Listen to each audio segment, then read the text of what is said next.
Assalamualaikum warahmatullahi wabarakatuh. Di sini kami dari kelompok 4 RKA 2 dari kelas robot manipulator akan menyampaikan hasil diskusi kami. Next.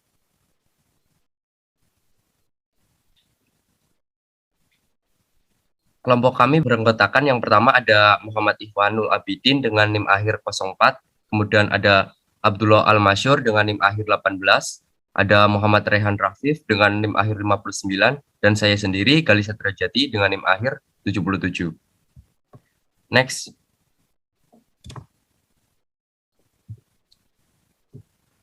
Robot manipulator. Robot manipulator sendiri adalah suatu robot yang berbentuk tangan yang berfungsi untuk membantu pekerjaan manusia yang berat secara berulang-ulang. Contoh pekerjaan yang dapat dikerjakan oleh robot manipulator sendiri adalah pengecetan, pengangkatan barang, dan squatting. Next.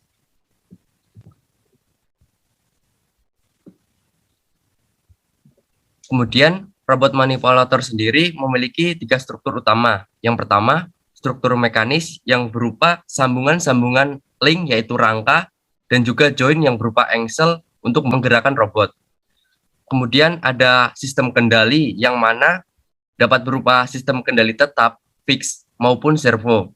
Yang dimaksud dengan sistem kendali tetap yaitu suatu sistem kendali yang pengaturan gerakannya mengikuti suatu lintasan atau pad. Nah, sedangkan sistem kendali berupa servo sendiri, sistem kendali yang pengaturan gerakannya berupa point to point atau per titik. Kemudian ada unit penggerak atau aktuator. Ini bisa berupa sistem hidrolik, pneumatik, elektrik, maupun kombinasi dari ketiganya. Kemudian ada bagian umum dari robot manipulator sendiri, ada tangan mekanik, end effector, aktuator, kemudian ada servo atau transducer, dan controller. Kemudian tangan mekanik sendiri merupakan dasar dari konstruksi lengan robot yang dapat untuk menggunakan pergerakannya itu sendiri. Kemudian ada end effector, itu bisa berupa gripper, pencengkram untuk mengambil barang. Lalu penggerak aktuator itu untuk menggerakkan lengan robot. Kemudian sensor atau transducer berfungsi untuk hubungan antara robot manipulator dengan lingkungan di sekitarnya. Lalu ada controller, itu untuk mengendalikan seluruh gerakan robot.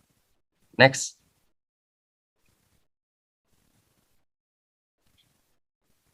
Lalu ada bagian mekanik dari lengan robot yang terdiri dari beberapa servo. Yang pertama ada base servo, berupa bagian alas untuk memutar ke kanan dan ke kiri. Kemudian ada shoulder servo, bagian lengan yang bergerak ke atas dan ke bawah. Lalu ada elbow servo, bagian siku robot yang fungsinya sama dengan lengan robot. Lalu ada wrist servo berupa pergelangan untuk bergerak ke atas dan ke bawah. Lalu yang terakhir ada grip servo, berupa bagian servo yang berfungsi untuk menjepit benda kerja. Kemudian akan dijelaskan oleh teman saya. Next. Baiklah, di sini saya akan menjelaskan mengenai jenis-jenis robot manipulator. Di sini kami memberikan contoh 4 robot manipulator. Yang pertama yaitu anthropomorphic robot, kemudian ada Skara robot, yang ketiga Cartesian robot, dan yang keempat redundant robot. Ciri-ciri yang dimiliki anthropomorphic robot yaitu memiliki struktur anti-kinematik serial terbuka. Kemudian strukturnya menyerupai lengan manusia. Kemudian umumnya memiliki 6 degree of freedom, 3 yang pertama untuk mengontrol posisi lengan, dan 3 yang terakhir untuk tool orientation. Kemudian yang kedua ada secara robot, memiliki ciri-ciri struktur rantai terbuka juga. Kemudian memiliki 4 derajat kebebasan, 2 sambungan revolut paralel untuk kontrol X, Y, dan 1 sambungan prismatik untuk kontrol Z, dan 1 sambungan untuk mengontrol orientasi end effector. Kemudian yang ketiga ada Cartesian robot. Berstruktur open serial kinematic structure, memiliki 3 sambungan prismatik, kemudian memiliki 3 derajat kebebasan untuk kontrol posisi X, Y, Z dari end effector. Contoh dari Cartesian robot yaitu 3D print. Kemudian yang keempat ada redundant robot. Redundansi terjadi ketika suatu robot memiliki lebih banyak derajat kebebasan daripada yang diperlukan untuk menjalankan tugas tertentu. Redundant robot ini memiliki 7 atau lebih degree of freedom. Kemudian keuntungan dari redundant robot ini adalah beberapa konfigurasi dapat digunakan untuk posisi atau orientasi end effector yang sama. Selanjutnya akan dilanjutkan oleh teman.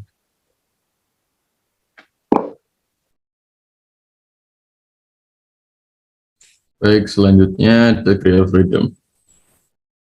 Degree of freedom pada statistika merupakan jumlah informasi independen yang digunakan untuk menghitung perkiraan. Sedangkan pada robotik, khususnya pada bidang kinematik, degree of freedom adalah jumlah parameter bebas yang dapat memberikan kebebasan bergerak bagi robot manipulator, baik dalam gerak rotasi atau gerak translasi. Apa sih itu gerak rotasi dan gerak translasi? Akan kita bahas di slide berikutnya.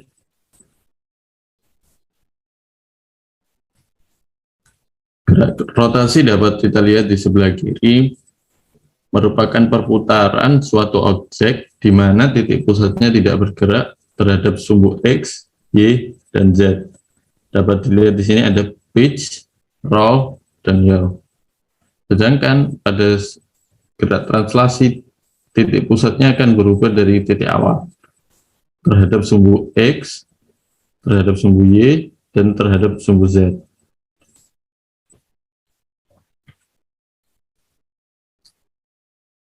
Terdapat beberapa bagian dalam suatu robot manipulator, yakni link dan join. Link merupakan batang kaku yang memiliki paling sedikit 2 titik simpul yang dapat disambungkan dengan link lainnya. Sedangkan join adalah hubungan antara 2 atau lebih batang penghubung pada titik simpulnya, yang memungkinkan batang penghubung yang tersambung saling bergerak satu sama lain. Sambungan ini juga sering disebut pasangan kinematik atau kinematic pairs. Beberapa tipe pasangan kinematik berdasarkan kontaknya ada 2, yakni higher pair dan lower pair. Higher pair di mana kontak dari line to line atau dari line to surface. Di sebelah kiri kita dapat lihat contohnya. Ini ada mesin gear, dan ini juga ada cam and follower. Di sebelah kanan kita dapat lihat contoh join lower pair. Lower pair di mana kontak dari permukaan ke permukaan atau surface to surface. Dapat kita lihat di sebelah kanan ada beberapa macam contohnya. Untuk menghitung degree of freedom, kita dapat menggunakan persamaan Guber-Kutzbach, yakni di mana degree of freedom didapatkan dari 3 dikalikan dengan jumlah link dikurang 1 dikurangi 2 kali lower join dikurangi higher join-nya, jumlah higher join dan jumlah lower join. Dan selanjutnya bakal dilanjutkan oleh teman saya. Kemudian untuk penerapan dalam kehidupan sehari-hari, kita mengambil contoh robot bernama Genova generasi 2. Next. Genova generasi 2 ini dirancang sebagai pengganti tangan manusia, yang mana berarti robot ini dapat berfungsi sebagai perangkat medis untuk membantu orang dengan keterbatasan fungsional. Robot ini memiliki 7 degree of freedom, layaknya tangan manusia yang juga memiliki 7 degree of freedom. Dilihat dari robot Genova ini, memiliki spesifikasi kuat,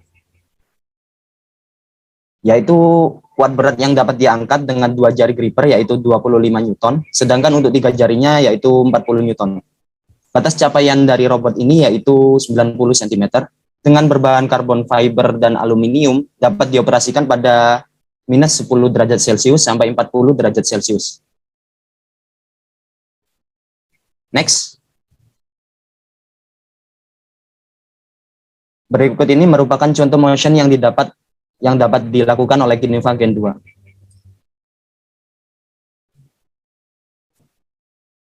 Next. Selanjutnya, ini merupakan gambar penggunaan Klinova untuk membantu dalam kehidupan sehari-hari. Next.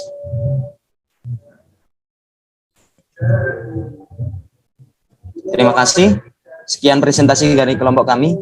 Bila ada salah kata dan kurang lebihnya, mohon maaf. Wassalamualaikum warahmatullahi wabarakatuh.